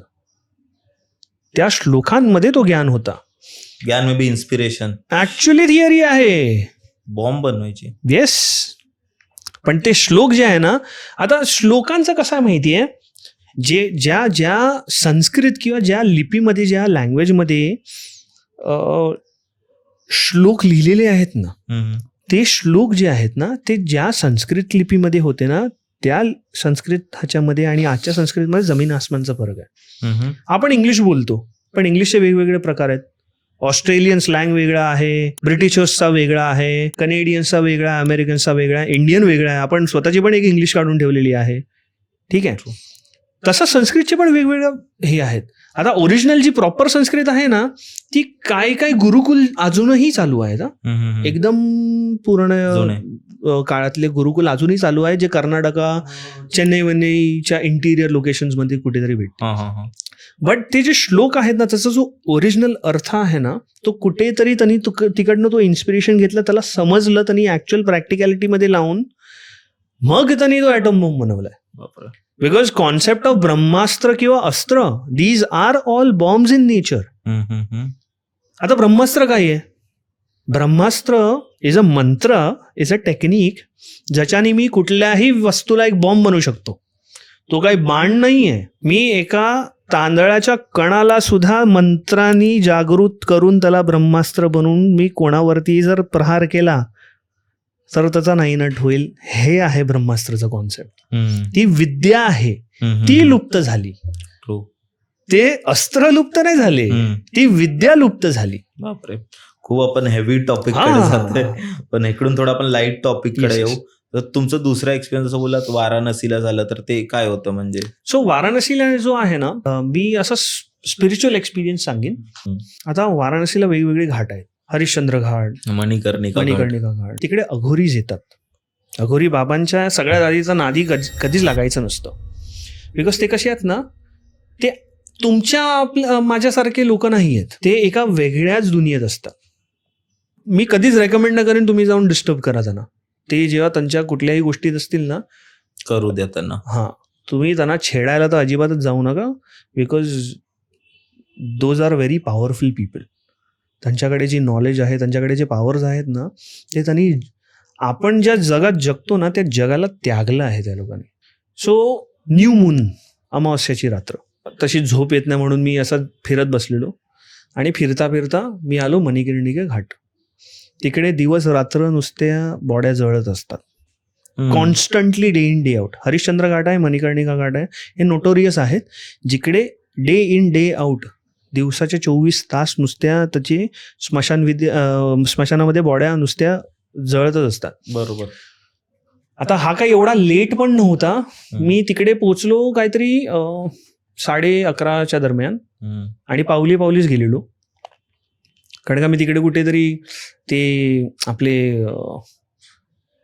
छोटे मोठे रूम्स असतात ना, आश्रम टाईपचे जे रूम्स असतात ना, तिकडे राहिलेलो मी गेलो. आता मला हे माहित नव्हतं की अमावस्या आणि पौर्णिमेच्या रात्री कधी या घाटावर जायचं ना, तिकडे अघोरी असतात 12च्या नंतर. आणि तो घाट असा लांब लचक आहे, सगळं back to back, one after other आहे. तर मी मणिकर्णिका घाटला होतो. मी आधी गेलो राईटला राईटला तिकडे थोडं एक्सप्लोअर केलं की काय आहे हे आहे. आणि तिकडे कसं आहे ना, घाटावरती जुने देऊळ वगैरे पण आहेत. तर मी तिकडे गेलो. मग येता येता मला 12 ओलांडून गेलेले. आता जे स्मशानचे जे स्थान आहेत ना, तिकडे हे अघोरी प्रत्येक प्रेताजवळ बसतात. जळत्या प्रेताजवळ त्यांचा तो अनुष्ठान असतो आणि ते अनुष्ठान वगैरे करत त्या प्रेतामधनं काय काय काढून खात असतात. सो त्यांचा ते भोगविधी चालू होती. कसं असतं माहिती आहे, त्यांच्यात एक अप्रेंटिसशिप असते. आता जसं कॉर्पोरेट ऑफिसमध्ये पण मी आता नवीन आहे, कारण का अघोरी तुम्ही असं साधा व्यक्ती नाही बनू शकत. तुमच्यात ती इच्छाशक्ती असली पाहिजे आणि तुमच्यात तो त्याग असला पाहिजे. ट्रू.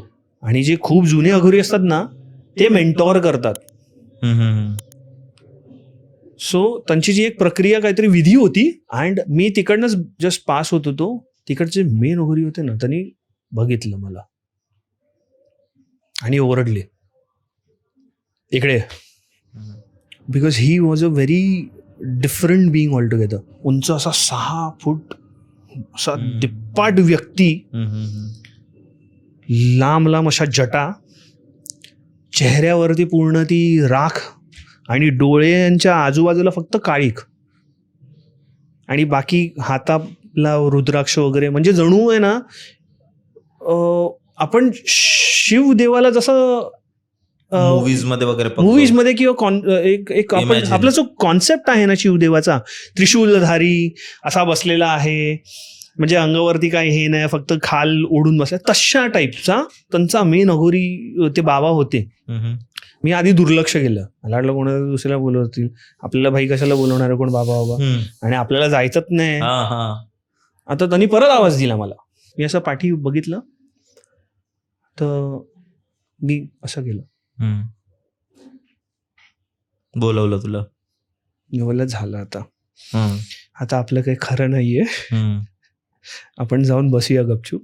मी जाऊन बसलो आणि मी एकदम असं मांडी घालून असं बसलो एकदम. आणि मी असं कोणालाच भीत नाही. I am a very fearless person. मी कधीच कोणाला भीत नाही. माझ्या सगळ्या मित्रांना वगैरे माहिती आहे, मी एकदम छाती ताणून चालतो रस्त्यात. पण मला माहित नाही, माझा नेचर कम्प्लिटली चेंज झाला त्यांना बघून. मी असं बसलो, त्यांनी अशी राख अशी घेतली आणि अशी पूर्ण बरबटली आणि केसन-वेसांमध्ये.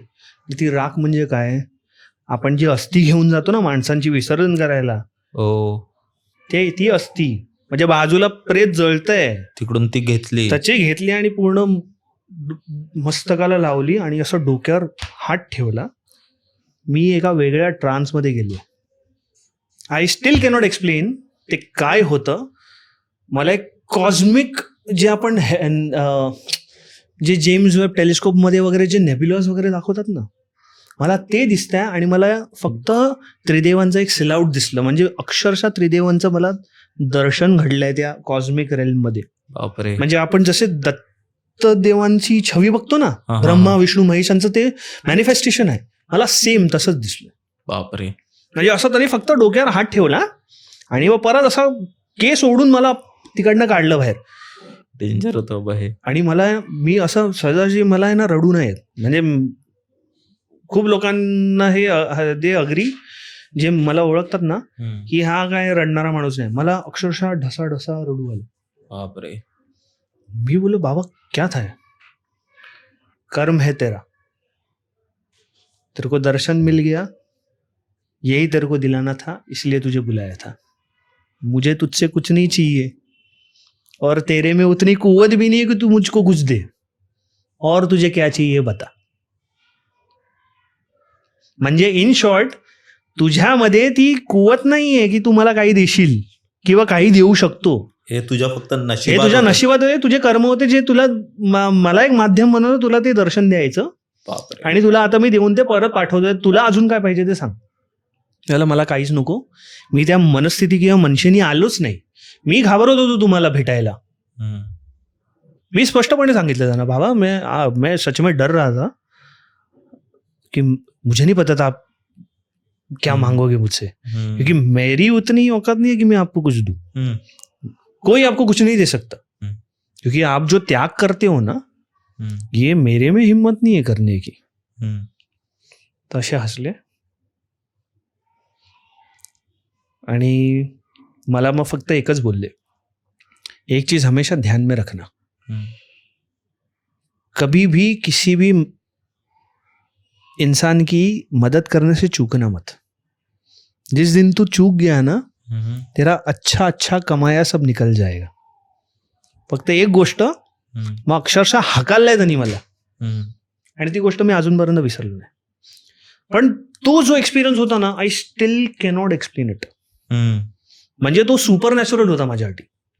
म्हणजे मी क्लेम करीन छाती ठोकून की मी बाबा त्रिदेवांचं दर्शन घेतलंय, आणि ते मला एका अघोरी साधूनी दिलंय.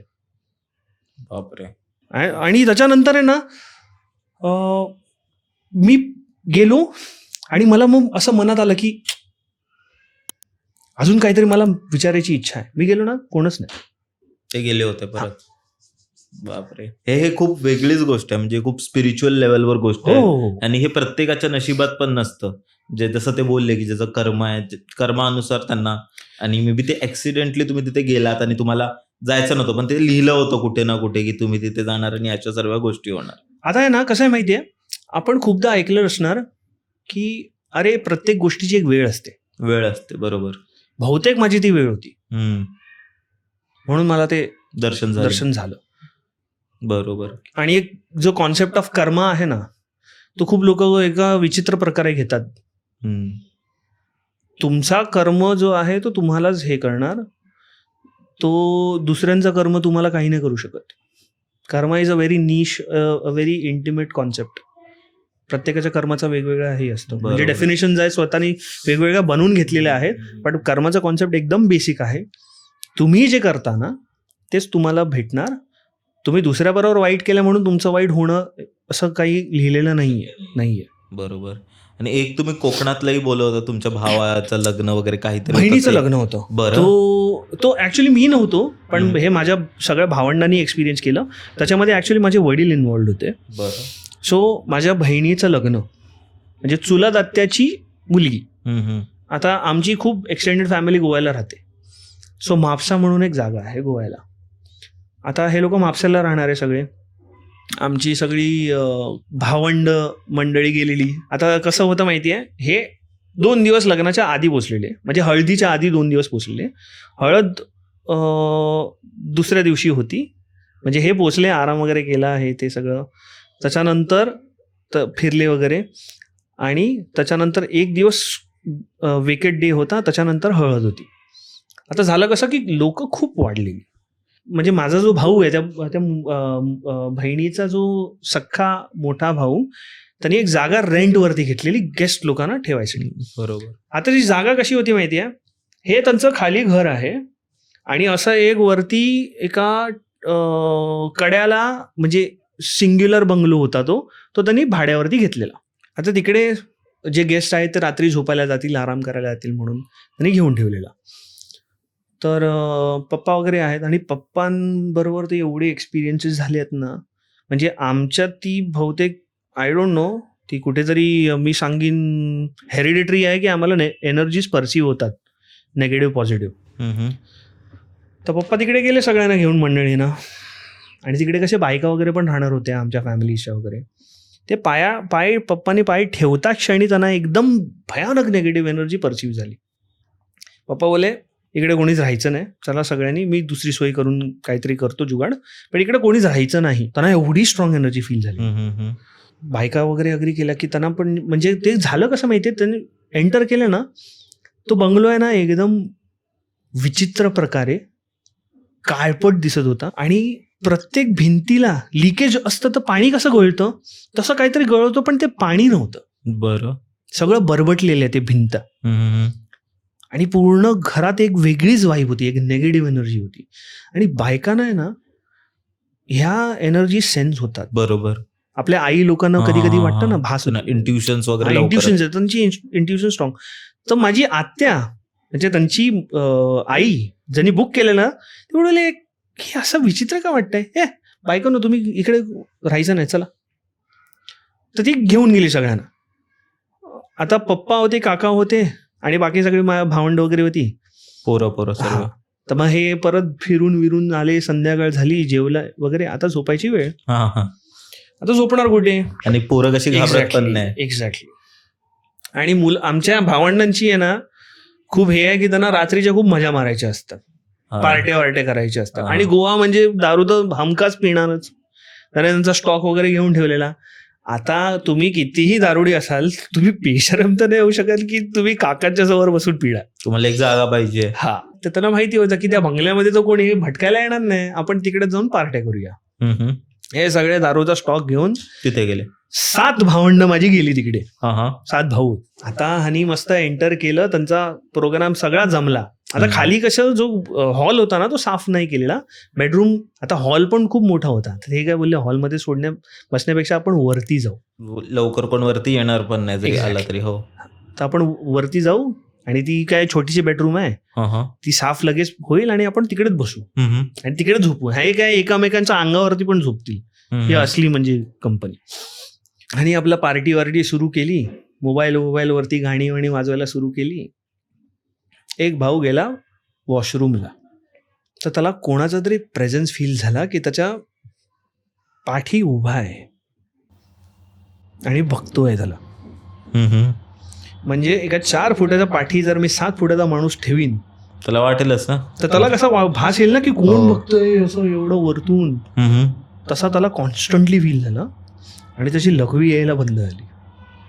तो हात धुवून परत जॉईन झाला, त्यांनी काहीच सांगितलं नाही, नशामध्ये. त्याला असं वाटलं काहीतरी असेल, इग्नोर केलं.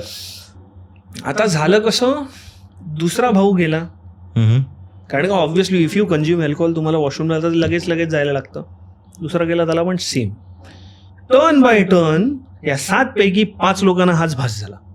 तरीही कोणी एकाने पण आहे ना त्याचं हे नाही सांगितलं दुसऱ्याला की अरे असं मला वाटलं, डिस्कस नाही केलं, वाटलं असं लेड्यात काढतील. आता झालं कसं, ह्या लोकांनी. आणि गोव्याची एक वैशिष्ट्य आहे, जे पण लोक जातात ना गोव्याला फिरायला, त्यांना माहिती आहे 9 नंतर अनलेस अँड अंटिल तुम्ही कुठल्या बीचवरती असाल किंवा कुठल्या हॅपनिंग प्लेसवरती असाल ना, गोवा एकदम सुमसाम असतं. मी तर खूप वेळा गोव्याला गेलेलो आहे, माझा रिसेंट एक्सपिरियन्स पण झालेला गोव्याला. सो ह्या लोकांनी पार्टी सुरू केलेली काहीतरी 10 वाजता आणि करत 12 वाजले. आता 12, दुपारचे 12 आणि रात्रीचे 12, these are the peak times of energy manifestation. आता 12 वाजल्यानंतर आहे ना तो थैघोष घालायला चालू कॉन्स्टंटली. आणि त्यांच्या खिडक्या उघड्या, हवा, पंखा जुनाट, तो काय त्याची एवढी हवा नाही आहे. फ्लॅश, कोणतरी फ्लॅश जे झुप असं जातं ना, शॅडो जाते, तर सगळ्यांनी बघितलं, अरे हे काय होतं.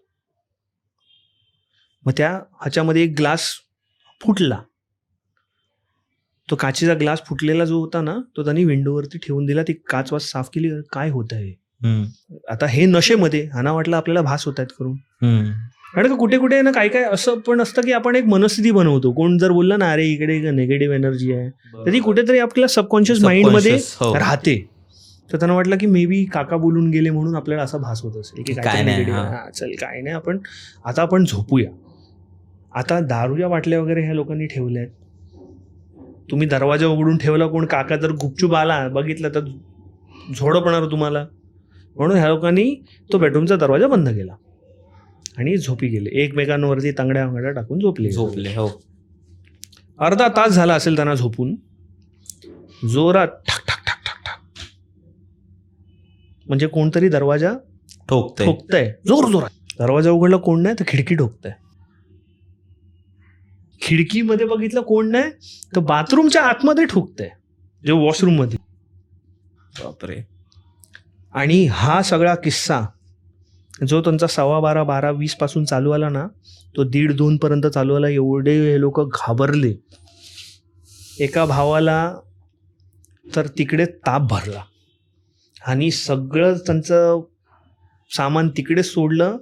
आणि रात्री हे जे बाईक घेऊन गेलेले ना, बाईक घेऊन रात्री 3:30 वाजता आलेत घरी. आणि त्या 7 पैकी 4 भावांना ताप भरल्या दुसऱ्या दिवशी. बापरे. त्याच्यानंतर मग पप्पांनी सांगितलं पण की काय झालं, हे ते. आता ज्या भावानी तो तुटलेला ग्लास जो आहे ना, तो त्याची काच वाच साफ केलेली, तो भाऊ काकांबरोबर आणि बाबांबरोबर आला. तर तो सगळा नरेट करत होता काय झालं हे ते. आणि तो बोलला की आमचा ग्लास पण फुटलेला, मी तिकडेच ठेवला. आता तो फुटलेला ग्लास जो त्यांनी ठेवलेला ना विंडोवरती, तो अख्खाच्या अख्खा ग्लास तिकडे विंडोवरती आहे. तो तुटलेला नाही आहे, तो अख्खा ग्लास तिकडे आहे. So this was something which is steel unexplained. आणि मग पप्पांना कशी आहे ना सवयी आहे लोकांची, म्हणजे मला पण पप्पांसारखी सवयी आहे. तर आम्हाला सवयी आहे, आम्ही आहे ना आजूबाजूच्या लोकांची आहे ना कॉन्व्हर्सेशन स्ट्राईक करण्यात आम्ही माहीर आहोत. सो पप्पांनी मग अशीच छेडली गोष्ट, आत्याच्या बाजूचे राहायचे ना, की इकडे म्हणजे पोरांबरोबर हे काय असं असं झालेलं आहे, त्याला ताप वगैरे भरला, तुम्हाला डॉक्टर वगैरे माहिती आहे का सांगा. तर त्यांना आता भावांना तर ऑलरेडी डॉक्टरकडे उपचार, पण कसं आहे काढून घ्यायची असते ना इन्फॉर्मेशन काढून. ते बोलले हां हे म्हापशाला तर कॉमन आहे, इकडे प्रत्येक गल्ली बोळ्यात इकडे काही ना काय होत असतं, आमच्या घरात पण चालू असतं तर रात्री. ते काका एवढे कॅज्युअली बोलवते की त्यांना युज टू झालंय. आणि ते असं बोलवते की मी बाल्टी भरून ठेवतो, सकाळी ती बाल्टी उलटी असते, आम्ही जेवण फ्रीजमध्ये ठेवलेलं असतं, जेवण बाहेर असतं फ्रीजमधनं काढलेलं, हे रोज रात्री काही ना काय होतं आणि कॉमन झालं आहे आता आमच्यासाठी. आणि आम्ही यूज टू झालं, म्हणजे एवढं यूज टू झालं आहे. ती जी स्टोरी मी ऐकली ना, I was very much excited की बाबा मला पण जरा जायला हवं होतं, but because of some reasons मी जाऊ नाही शकलो. मला पण थोडीफार काहीतरी दुसरी कामं आलेली म्हणून मी त्या बहिणीच्या लग्नाला गेलो नाही, आणि मला ती बहीण अजूनही सुरू होते. पण तो एक जो एक्सपिरियन्स होता त्यांचा, तो थोडा अनरिअलिस्टिक होता. आणि मग पप्पा पण मला नंतर बोलले की दुसऱ्या दिवशी जेव्हा आम्ही गेलेलो ना, तर ते जे लिकेज सारखं होतं ना, त्याला त्या लोकांनी म्हणजे पप्पांनी ते हात लावून बघितलं, ते पाणी वगैरे नव्हतं, जेली असते ना, म्हणजे ते आपण एलियन प्रॉमिथियस मूव्हीजमध्ये वगैरे बघतो ना, ते एलियन ते असं हे पाडत असतो, ते त्याला हात लावलं तर एकदम वेगळा पदार्थ, असं काय वॅसलीन कोणीतरी लावून ठेवलेलं आहे, एवढं असं चिकट आणि विचित्र प्रकारचा तो पदार्थ होता. बट हां, आय अग्री की ती नेगेटिव्ह एनर्जी नक्कीच असणार ज्यांनी छळलं आहे या लोकांनी. Because obviously I as a person, मला माझं बिलीफ कसं आहे माहिती आहे, प्रत्येक ठिकाणाची एक सँक्टिटी असते. बरोबर. कॉन्सेप्ट ऑफ सँक्टिटी जो आहे ना, तो खूप व्हेरी करतो, डिफरंट असतो. मला नाही आवडत माझ्या घरी येऊन कोणी सिगरेट उडलेली, कोणी दारू पियालेली. दुसऱ्याला चालत असेल, किंवा काही काहींचं असं असतं ना, काही काही देवस्थानं असतात की तुम्ही स्कर्ट घालून जाऊ नाही शकत, तुम्ही बायका म्हणून जाऊ नाही शकत. There is a sanctity behind it. There is a various concept आहे त्याचा, जे अनएक्सप्लेन्ड आहे. बरोबर. तिकडे काही काही गोष्टी होत असतील मे बी. आपण बोलतो ना भंग केलं तुम्ही या जागेचं हे, तर त्या लोकांनी तिकडे दारू पिऊन बहुतेक त्या एंटिटीला, त्या जागेला, त्या जागेचा भंग केला असणं, म्हणून छळलं असणार त्यांनी. जसं मी एक क्वेश्चन होतं माझ्याकडे, जसं मी आपण ऑफ कॅमेरा बोलतो की तुम्ही बरेच आता पुस्तकं वाचलेत किंवा ग्रंथ वाचलेत.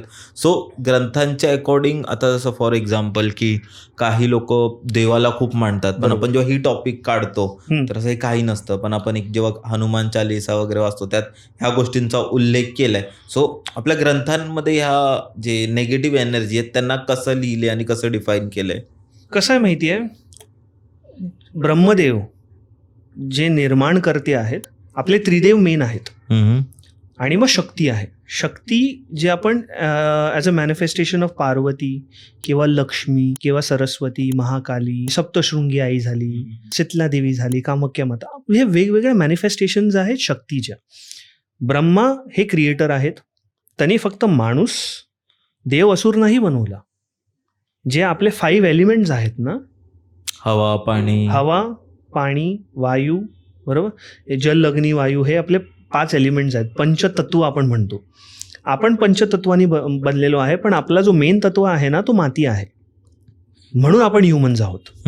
जिन जे मुस्लिम लोक बोलतात, किंवा आपण जे भूत पिशाच म्हणतो ना, त्यांचं मेन तत्व अग्नी आहे.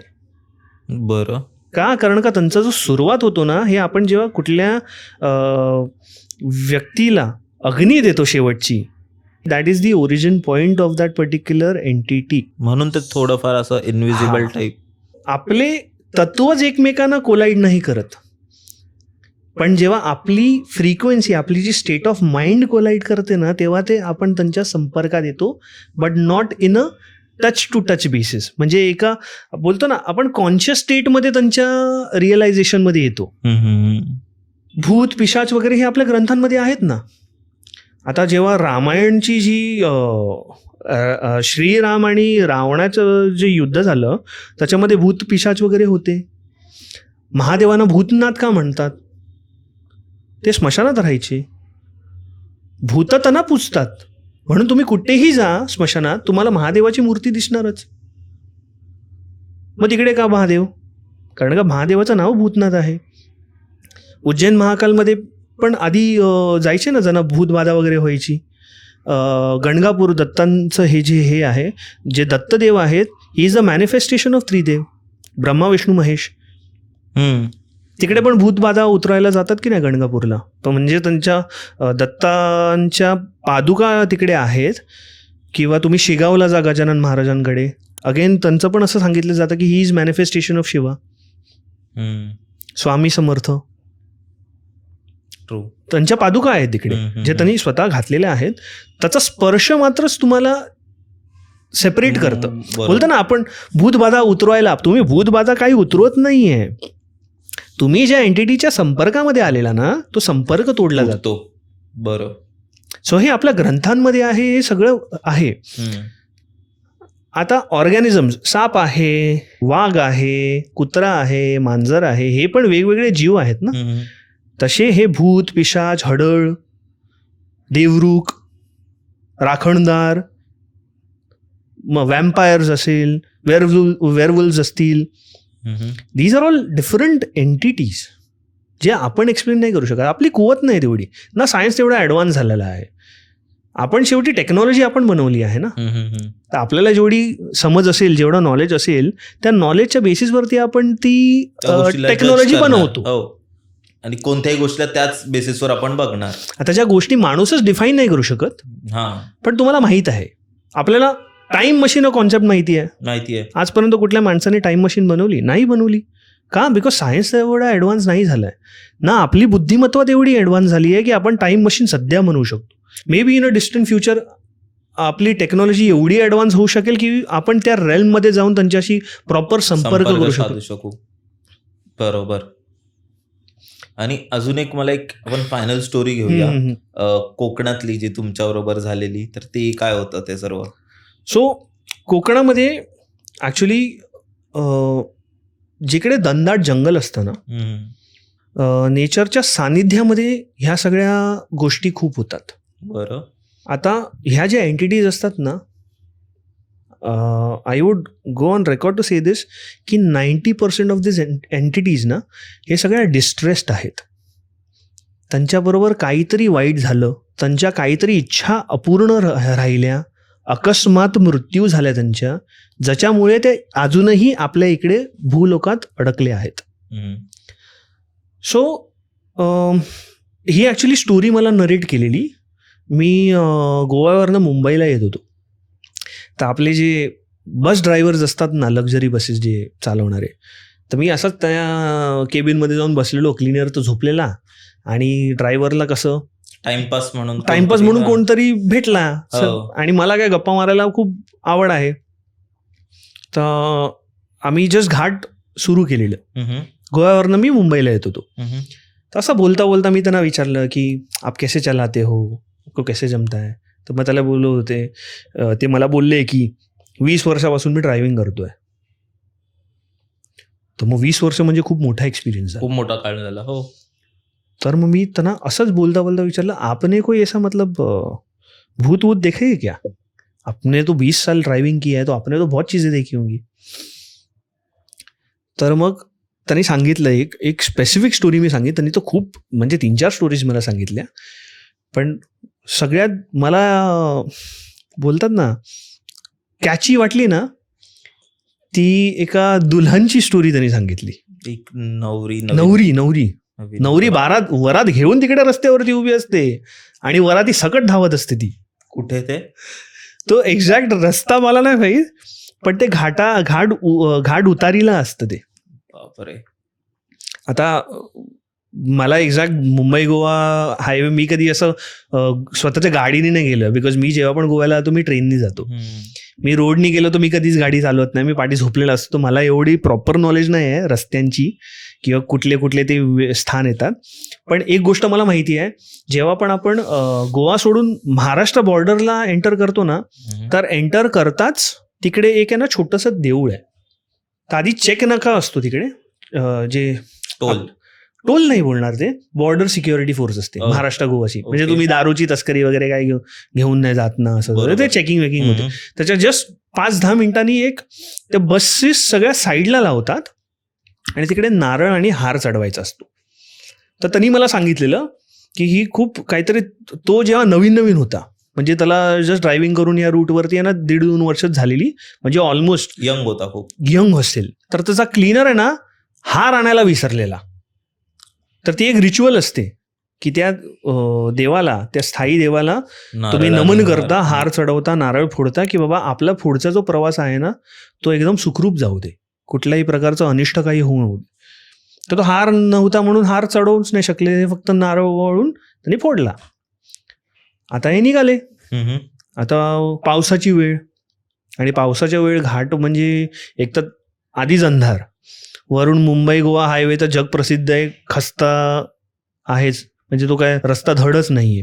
आणि त्या काळी, आता तरी थोडा प्रॉपर वाईड झाला आहे, तेव्हा तर एकदमच शॉर्ट होता. म्हणजे एका ठिकाणी जर बस जात असेल ना तर दुसऱ्या ठिकाणी तो फक्त मोटरसायकलच घेऊन येऊ शकतो, तो गाडी पण नाही आणू शकतो, बारीक रस्ता. तर तो बोलला की हम घाट वहां से चढ़े और जैसे उतारी पे आए ना तो उतारी के पास एक दुल्हन खड़ी थी बारात लेके. अब हमने सोचा ये ऐसे लोग इतने भरी बारिश में क्यों खड़े.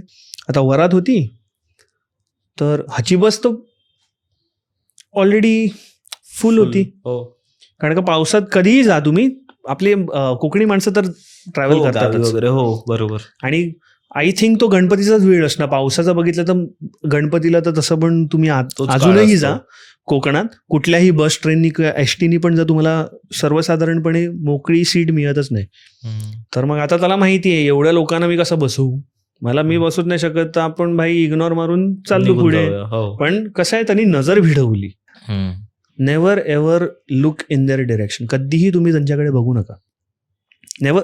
कारण का तुम्ही बघता ना किंवा तुम्ही कुठल्याही प्रकारचा संवाद साधला, तुम्ही त्यांच्या कॉन्टॅक्टमध्ये येता, मग ते तुम्हाला पिडणार. त्यांनी तीच चुकी केली, त्यांनी कॉन्टॅक्ट क्रिएट केलेला बघूनच. आता हा भाई उतार आहे म्हणजे गाडी तर तशी पण थोडी स्लोपमध्ये फास्ट होतेच. तुम्ही ब्रेक लावा, काही करा, गिअर डाऊन करा, तरी ती स्लोपमध्ये गाडी फास्ट होते. अक्षरशः ती पूर्ण वरात त्या दुल्हन सकट ती गाडीच्या पाठी धावताना त्याला रेअर व्ह्यू मिरर मध्ये दिसली आहे. आणि ठाक ठाक ठाक बसच्या आजूबाजूला आवाज येत आहेत, वाजवत आहेत. हा, आणि ते जवळपास 1.5 किलोमीटर पर्यंत चालू होतं तो. आणि एवढा तो वेळा झालेला ना, अक्षरशः त्याला समजेना की चालू काय. पण मग त्याला क्लिक झालं, कुठेतरी क्लिक झालं की हे आयदर लुटेरे आहेत, लुटेरे असू शकतात, किंवा काहीतरी विचित्र प्रकार आहे. अनएक्सप्लेन्ड होतं त्याच्यासाठी. मग ते पुढे थांबतात ना चहासाठी, टपरी वगैरे किंवा वॉशरूम ब्रेकसाठी, तर तो एका पुढे जाऊन थांबवला. आणि क्लीनर जे झोपा काढत असतात ना मोस्टली, ते कसे टराड असतात, ते थोडे दारू चढून वरती झोपतात. आता बस ड्रायव्हरची पण काही लाईफ असते त्या लोकांची. तर त्यांनी क्लीनरला उठवलं, बोला अरे ऐसा ऐसा हुआ करके. अच्छा. आणि तो कॅज्युअली, म्हणजे त्यांनी स्वतः मला नरेट केलं की वो क्लीनर है ना, वो इतना मतलब आसानी से बोल रहा है, आपने भी वो देखी क्या.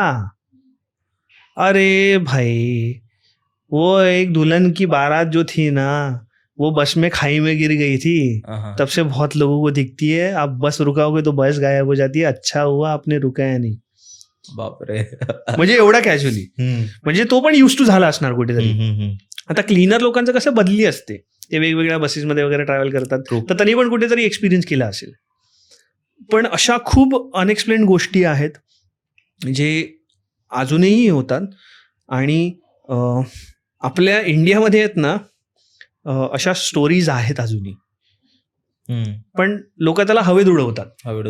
का? कारण का त्यांनी तो एक्सपिरियन्स केला नाहीये. आता नॉट नेसेसरीली की मी एक्सपिरियन्स केला तर तुला पण व्हायलाच पाहिजे. तुम्ही एक मला वाटतं मॅक्लॉडगंजची पण एक स्टोरी ती का होती पण थोडक्यात घेऊ. मॅक्लॉडगंज जो आहे ना ते ॲक्च्युली एक हिल स्टेशन आहे, उत्तराखंडमध्ये येतं ते. मॅक्लॉडगंजमध्ये एक आहे ना Saint John's Church in Wilderness. तो चर्च जो आहे ना तो काहीतरी 16व्या-17व्या दशकातला आहे आणि तो चर्च एका पहाडीवर आहे, धन्नाट जंगल आजूबाजूला. म्हणजे तो चर्च असा आहे ना तर त्याच्या पायथ्याशी ग्रेव्हयार्ड आहे. मी कधीच रेकमेंड नाही करीन, तुम्हाला जायचं आहे तुम्ही कधी गेलात फिरायला जा, पण जोपर्यंत सूर्य तुमच्या डोक्यावर आहे ना तोपर्यंतच राहा तिकडे, त्याच्यानंतर अजिबात जाऊ नका. बिकॉज तो ग्रेव्हयार्ड आहे ना तो जागृत होतो रात्री. जसा सूर्य मावळला आणि हिल स्टेशन तर लगेच हमखास तुमची नाईट पिरियड चालू होते, म्हणजे तिकडे सनसेट लगेच होतो. झालं असं की तिकडे एक्सपिरियन्स भयानक होता. म्हणजे त्या ग्रेव्हयार्डमध्ये चालताना तो आपण एका असं मार्शी लँडवरती चालतोय तर कसं ते कार्टून वार्टूनमध्ये दाखवतात ना की ते जमीन हलतेय, तसा एक्सपिरियन्स. म्हणजे मी एका पाण्याच्या बेडवरती चालतोय पण आहे तर ते माती. मग माझे पाय हलतात कसे, माझी बॉडी हलते कशी आहे. 1-2 मिनिटाचा एक्सपिरियन्स होता, पण मग मला क्लिक झालं की हे भाई काहीतरी आहे, आपण इकडनं लवकर कल्टी मारलेली बरी. ठीक आहे फोटो काढतो आपण, ठीक आहे, पण एवढ्या पर्यटनाच्या नावाखाली आपला जीव जास्त धोक्यात घालायचा नाही. पण अजूनही ती कुठेतरी ना बोलतात ना आपल्या प्रत्येकाच्या अंगातली एक मस्ती असते, काहीतरी नवीन करायचं. ते अजूनही आहे. मला स्टील सोलो ट्रॅव्हलिंग खूप आवडते आणि मी अजूनही एक्सपिरियन्स करतो काही ना काय. माझ्याबरोबर रिसेंट एक्सपिरियन्स पण झालेलं हैदराबादला, मी ते कधीतरी नंतर सांगीन. आणि ते माझ्या स्वतःच्या ऑफिसच्या मध्ये ह्याच्यात झालं आहे, which is a very weird experience all together. माझी एक कॉलिग होती ना, तिला मी दुसऱ्या दिवशी सांगितलं ना, तिच्याबरोबर पण सेम एक्सपिरियन्स त्या दिवशी झाला. काय होतं ते? झालं कसं की आम्ही हॉस्टेलमध्ये राहत होतो, तर आमची बिल्डिंग खूप मोठी आहे, तर आम्ही ॲक्च्युली तिकडे ट्रेनिंगसाठी गेलेलो. तर ट्रेनिंग आमची एका बिल्डिंगमध्ये आहे, त्याच बिल्डिंगला कनेक्ट करून त्या दुसऱ्या एंडला हॉस्टेल आहे. तर आता मी रस्ता विसरलो आणि तिकडे कसं सॅटर्डे असल्यामुळे तिकडचे ऑफिसेस म्हणजे वेगवेगळे डिपार्टमेंट्स जे ते लगेच क्लोज झालेले. आता मी रस्ता विसरलोय, मी जिकडनं गेलो तिकडे एकदम अंधार. मी चालतोय, मला पाठून चाव्यांचा आवाज. मी फिरलो, मला परत पाठून इकडे चावायचा आवाज. मग नंतर मी गेलो सरळ, दरवाजा बंद आणि मी हरवलो अक्षरशः. नेटवर्क बघतो, नेटवर्क नाही फोनमध्ये. मग मी आता हे जानवं वगैरे घालतो, तावीज वगैरे घालतो. तर मी देवाचं माझ्या रामेश्वराचं नामस्मरण केलं. मी बोललं काय चाललंय रामेश्वरा बाबा, आता मला ऑफिसमध्ये. तर मग तिकडनं लकीली एक वॉचमॅन आला, तो बोला साहब आप यहाँ क्या कर रहे हो. मी बोला अरे मेरे को हॉस्टेल में जाना है. तो आप थे क्या चाबी बजा रहे थे. नहीं मैं तो अब भी आया आपकी आवाज सुन के. बरं. मग तो मला बाहेर एकदम बिल्डिंगच्या बाहेर घेऊन गेला. तो बोला आप ऐसे घूम के जाओ, अंदर से मत जाओ. पण तो भयानक एक्सपिरियन्स होता आणि मला कॉन्स्टंटली वाटत होतं, मी चालवतो ना, जोपर्यंत तो वॉचमॅन नाही आला, मी नामस्मरण नाही केलं ना, तोपर्यंत मला वाटत होतं की माझ्याबरोबर कोणतरी आहे. सेम गोष्ट मी माझ्या कॉलिगला नरेट केली आणि ती जस्ट ती जागा फाइंड आउट करायला की मी कुठल्या जागेतनं गेलो, ती पण त्याच जागेत गेली आणि तिला पण तोच एक्सपिरियन्स आला. म्हणजे तिला चाव्यांचा आवाज वगैरे नाही आला, पण तिला असा भास आला की कोणतरी आहे आणि तिकडे कोणच नव्हतं. तुमच्या नंतर तिच्यावर झालं? हो, म्हणजे माझा जर आज सॅटर्डेला झालाय ना, तिला मंडेला झाला. ओके, वा. मग तेच आहेत काही गोष्टी आहेत जे कधी कधी मे बी तिला भासही होऊ शकलं असेल किंवा मे बी तिला खरोखर तसंही असेल, पण मे बी तिने स्टोरी जास्त मनात घेतली असणार किंवा सबकॉन्शियसली घेतली असणार, तर तिला तर वाटलं असणार की कोणतरी आपल्या बरोबर पण आहे, आपण याच जागेवर आहोत. असं होतं. वाटणं इज कॉन्स्टंट भाई. असं काही झालं ना, आपण कधी असं बसले, मे बी जे ऐकत असेल व्ह्यूवर त्यांनाही असं बसल्या बसल्या वाटत असेल कोणतरी त्यांच्या मागे आहे. तर ते खूप वेगवेगळ्या गोष्टी आहे, पण ते खूप विचित्र, घाबरणं तो हे ते वेगळं आहे. भीती जी आहे ना ती कुठेतरी आपल्याला कमजोर करते, आपल्या मनस्थितीला कमजोर करते. म्हणून स्वामी म्हणतात ना, भिवू नकोस मी तुझ्या पाठीशी आहे. ते तुम्हाला स्ट्रेंथ देण्यासाठी आहे. म्हणजे काही झालं तरी तुम्ही घाबरू नका, एक आश्वासन आहे ते, भिवू नको पाठीशी. ते मी नेहमी माझ्या डोक्यात ध्यानी ठेवतोच. Nice nice. तर मला वाटतं आपण हा पॉडकास्ट तिथे एंड करूया हो, नक्की. स्वामींवरून. आणि खूप मजा आली आणि आपण असंच ह्यावर अजून एक पार्टही करू नक्कीच पुढे. तर खूप मजा आली. थँक्यू सो मच भाई You're फॉर welcome. कमिंग. आणि तुम्हाला कसं वाटलं? मला ऍक्च्युली हा एक्सपिरियन्स खूप चांगला वाटला, कारण का माझ्याकडे जबरदस्त एक्सपिरियन्सेस आहेत. मी अजूनही भानगरचा किस्सा नाही सांगितला आहे. आणि जो मी सांगितला ते तर आपण पुढच्या यासाठी ठेवूया, कारण ऑलरेडी हा खूप मोठा झालाय आणि हो. कसं आहे की तुम्ही पण एक फ्रेश मूड मध्ये याल आणि ते अजून एक प्रॉपर Yes, वे yes, मध्ये yes. निघेल. सो मला असं वाटतं कधी कधी की काही गोष्टी जेव्हा त्यांना निघायच्या आहेत ना तेव्हाच येतात. सो बरोबर. आता काहीतरी असू शकतं की मे बी ती गोष्ट आपण नाही घेतली आणि पुढच्या वेळेला मे बी अजून बेस्ट वे मध्ये ती येईल. सो भाई लुकिंग फॉरवर्ड भाई आपण Yeah, काहीतरी definitely. नक्कीच करू परत एकदा. आणि thank you so much for you welcome. Coming. You always. जर तुम्ही अजूनपर्यंत आपला पॉडकास्ट बघत असाल तर नक्की सबस्क्राईब करा. तुम्ही सारंग आहे की शारंग आहे? ऍक्च्युली शहारंग आहे. शहारंग. ओके, तर ते खूप युनिक आहे कारण जनरली हा, सारंग असतं ना. शहारंग म्हणजे विष्णूचा धनुष, ओके, वा. जे परशुरामाने रामांना दिलेला, श्रीरामांना. हम्म. आणि श्रीरामाने तो मॅनिफेस्ट केलेला रावण बरोबर युद्ध करताना. ओ, आणि जेव्हा ते युद्ध समाप्त झालं तेव्हा ते परत त्यांनी वायुदेवाला दिला की कल्की अवतार म्हणून जेव्हा येणार, जेव्हा पण मला गरज लागेल पुढच्या माझ्या काळ वेळात, तर मी तो तुमच्याकडनं परत आग्रह करीन मला द्यायला, क्या बात आहे. आणि तेव्हा ते मला तुम्ही द्या. म्हणून तो सगळ्यात पॉवरफुल गांडीव किंवा विजय धनुषपेक्षा पण पॉवरफुल शहारंग धनुष आहे. म्हणून शहारंग पाणी, ओके, शहारंग धनुषाला धारण करणारा विष्णुदेव, महाविष्णू. तो Sharang. Thank you so much for You're coming भाई.